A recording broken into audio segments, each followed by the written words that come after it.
আমাকে কেউ এটা বলবে না ফোন করে, অ্যাস্ট্রোলজিক্যাল নাম্বারে ফোন করে, যে দিদি মানি ম্যাগনেট দাও বা দিদি এমিথিস দাও।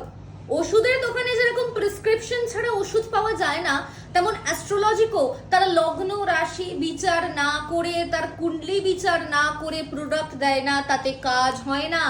বাজার থেকে পেটে ব্যথা হলেই যদি স্যারিডন, আচ্ছা পেটে ব্যথা হলে কি কেউ স্যারিডন খায়? পেটে ব্যথার জন্য ডাক্তার যে ওষুধটি বলবেন সেটাই খেতে হবে।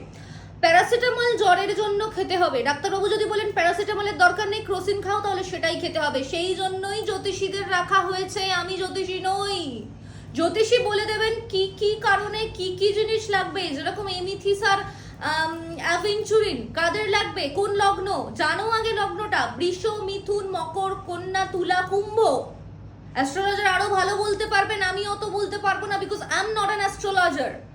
এদের জন্য এমিথিস আর এই অ্যাভেঞ্চুরিনের কম্বো ইজ মাইন্ড ব্লোয়িং। কি কি কাজ দেবে?